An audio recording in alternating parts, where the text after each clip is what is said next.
Comment contester un refus? Salut à tous, j'espère que vous allez bien et que vous avez la forme. Dans cette nouvelle vidéo, on verra comment contester un refus à travers ce qu'on appelle le recours gracieux. Je sais que plusieurs d'entre vous en ont entendu parler, d'autres ne savent pas de quoi il s'agit. Ne vous inquiétez pas, cette vidéo elle est faite pour vous éclairer. Tu viens de me découvrir ou encore c'est ta première fois de voir ma tête. Moi c'est Guy Félix, ici je t'aide à réaliser ton projet études en France tout seul sans que tu ne passes par une agence à une simple condition. Abonne-toi, active la cloche de notification qui va te permettre de ne manquer aucune de mes prochaines vidéos et de réussir ta procédure études en France tout seul sans passer par une agence. Et quand c'est bon, on commence la vidéo. D'abord, qu'est-ce que c'est un recours gracieux? Un recours gracieux, c'est une lettre qu'un étudiant adresse soit au président de l'école ou encore au responsable de la formation dans laquelle il a été refusé dans le but de contester ce refus. Ok? Pour ce faire, c'est très simple. Dans un premier temps, vous allez vous rendre sur Internet pour chercher les informations du président, son nom, y compris son email. Pareil pour le responsable de la formation, y compris son email. Vous avez la possibilité de soit envoyer la lettre au président ou encore au responsable de la formation. Le mieux serait d'envoyer la lettre au président. Maintenant, si vous n'avez pas l'information du président, vous allez opter pour la seconde option qui est d'envoyer la lettre au responsable de la formation. D'accord? Pour le faire, c'est très simple. Vous allez vous rendre sur Word pour rédiger la lettre. Je vous conseille de le faire sur Word parce que je sais que plusieurs d'entre vous vont essayer de le faire sur leur téléphone comme s'ils envoyaient un message à leur pote. Non. Une fois sur Word, comme toute lettre ordinaire, vous allez remplir en tête vos informations en haut, à gauche. Vous mettez vos informations et tout. Nom, prénom, adresse, email, numéro de téléphone. En haut, à droite, vous allez mettre à l'intention de monsieur le président ou encore à l'intention du responsable de la formation. Vous mettez le nom de la formation. Vous descendez, vous mettez UFR de la formation, si c'est faculté de droit, vous mettez UFR faculté de droit. Vous descendez, vous mettez le nom de l'école, Université Paul Valéry, Université Savoie-Mont-Blanc ou encore Université, je sais pas, Paris-Saclay, vous mettez le nom de l'école. Ok. Ensuite, vous allez descendre légèrement, vous allez mettre la date. Après la date, vous allez mettre le numéro de votre dossier. D'accord. Vous allez mettre numéro de dossier, Campus France 2 points. Et vous mettez le numéro de dossier. Le numéro de dossier se trouve sur votre compte Pastel, en haut à droite. Pour la Côte d'Ivoire, ça commence par CI et puis il y a des chiffres qui suivent. Mais pour d'autres pays, je ne sais pas. Du coup, vous allez suivre le même exemple pour récupérer le numéro de votre dossier.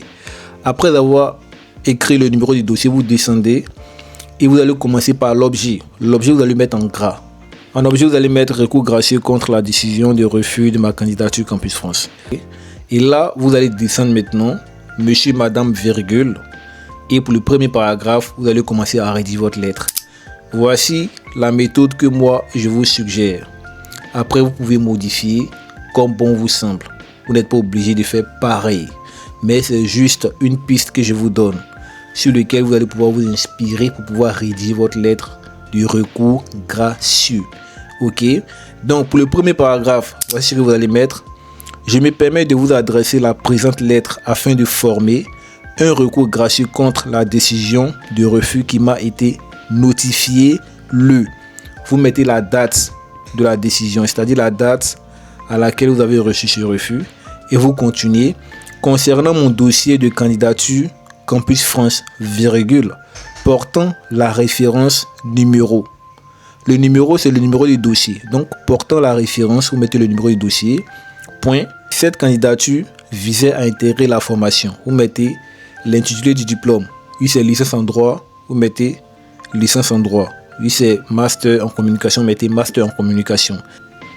Dispensé par, mettez par exemple dispensé par l'université de Rennes. Vous mettez l'école qui vous a refusé. Ok. Et ensuite, virgule, vous mettez pour la rentrée universitaire. Mettez la date de la rentrée. Ça, c'est pour le premier paragraphe. Ensuite, pour le second paragraphe consistera à vous vanter, à parler de vous, à parler de votre capacité à pouvoir intégrer cette école. D'accord? Là, vous allez vous vanter. Vous allez parler de vous. Vous allez parler de vos différents diplômes, vos différentes capacités. Pour le second paragraphe, vous allez commencer par titulaire d'un diplôme. Vous mettez le nom du diplôme. Ok, exemple, licence en sciences économiques ou licence en droit, obtenu avec mention, vous mettez la mention. Contester un refus sans avoir une mention, c'est pas crédible, tu vois. Donc, si tu sais que tu n'as pas de mention, mon gars, je te conseille de te pencher vers les universités privées ou encore attendre l'année prochaine pour pouvoir candidater. De toute façon, la France ne fuit pas, d'accord? Ça a prêté pour mieux sauter, c'est la meilleure des décisions. C'est pas pour te décourager, mais plutôt pour t'encourager. On continue. Obtenu avec mention, vous mettez la mention. Obtenu à l'université, vous mettez le nom de votre école dans laquelle vous avez obtenu cette licence et vous continuez, virgule. J'ai développé au cours de mon parcours académique une solide expertise dans le domaine de, vous mettez votre domaine d'études. Si c'est en communication, mettez communication. Si c'est en droit, mettez en droit, virgule, ou ça tu vas t'arrêter là.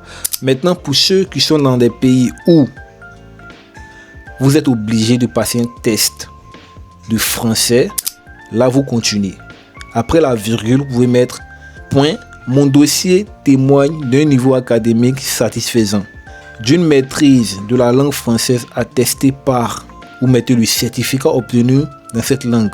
Si c'est un certificat TCF niveau B2, vous mettez TCF niveau B2, ou encore si c'est un certificat TELF niveau B2, vous mettez le nom du certificat, virgule, ainsi que d'une motivation sincère et réfléchie pour poursuivre mes études en France. Point. Ok, là prend fin le second paragraphe. Maintenant, si toi tu sais que dans ton pays, tu es francophone, tu parles français et tout, tu n'es pas obligé de passer un test pour pouvoir obtenir une attestation ou encore un certificat de français, tu n'es pas obligé de continuer. Tu peux t'arrêter, t'arrêtes là. Maintenant, ça, ce sont des exemples. Vous vous inspirez de ça pour enrichir votre lettre de motivation. C'est juste une piste que je vous donne. Cela ne veut pas dire que cette lettre, elle est parfaite à 100%. D'accord? Et pour le troisième paragraphe, vous allez continuer en disant: la décision de refus ne précisant pas les motifs ayant conduit à ce résultat, virgule, je me permets de mettre plusieurs observations. Point. Je crois que certains éléments de mon dossier n'ont peut-être pas été pleinement pris en compte, virgule, notamment, vous citez, ils sont des notes, vous mettez des notes, matière vous avez eu telle moyenne, dans telle matière vous avez eu telle moyenne et tout, c'est pas normal, pourquoi j'ai eu ce refus et tout. Vous voyez un peu le message qu'il essaie de véhiculer. Après ça, vous mettez un point, vous continuez. Je vous joins à présent les documents complémentaires susceptibles d'éclairer davantage ma candidature. Point. Sachez qu'à la fin de la lettre, lorsque vous avez dit ça, à la fin de la lettre, comme vous l'avez signifié, vous allez joindre des documents, des notes, des moyennes, tout ce qui prouve que vous avez le niveau adéquat pour pouvoir intégrer cette formation. D'accord? Et là prend fin le troisième paragraphe. Mais sachez que vous allez mettre des justificatifs, comme vous l'avez signifié dans le troisième paragraphe. Peut-être des bulletins où c'est marqué de bonnes moyennes qui prouvent que vous êtes apte à intégrer cette formation. Vous n'êtes pas obligé de continuer pour le quatrième paragraphe, vous faites comme bon vous semble. Ok? Si vous voulez vous arrêter au troisième paragraphe, vous le faites. Si vous voulez continuer au quatrième paragraphe, vous le faites. Alors le quatrième paragraphe va commencer comme suite. Mon projet professionnel en France s'inscrit dans une démarche cohérente et mûrement réfléchie. Point. L'obtention du diplôme, vous mettez le diplôme visé. Si c'est un diplôme en droit, vous allez mettre l'obtention du diplôme en droit, vous mettez le nom du diplôme. À l'université, vous mettez l'école dans laquelle vous voulez avoir ce diplôme. Par exemple, à l'université des Rennes, me permettrait de, vous mettez votre projet professionnel, devenir spécialiste correspondant, je sais pas, vous mettez votre projet professionnel. Si c'est par exemple docteur en temps ou encore interprète en temps, vous mettez votre projet professionnel, vous savez de quoi il s'agit. Ensuite, vous allez mettre virgule pour contribuer au développement de mon pays dans le secteur de, vous mettez le secteur dans lequel vous envisagez de travailler. Ok, point. Cette formation, virgule, par la qualité de ses enseignements et le réseau professionnel qu'elle offre, virgule, représente une étape déterminante dans mon parcours et correspond pleinement à mes aspirations. Point. Vous pouvez vous arrêter là. Et vous mettez le dernier paragraphe, vous mettez les initiales, vous signez votre lettre. Vous n'êtes pas obligé de continuer, c'est pas une lettre de motivation, d'accord? Donc là, par exemple, moi je vais m'arrêter. Et là, je vais mettre quoi? Au regard de l'ensemble de ces éléments, virgule, je sollicite respectueusement le réexamen de mon dossier de candidature. Point.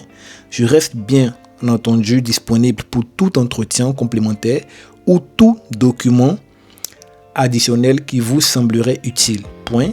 Je vous remercie de l'attention que vous voudrez bien porter à ma demande et vous prie d'agréer, madame, monsieur, l'expression de ma haute considération.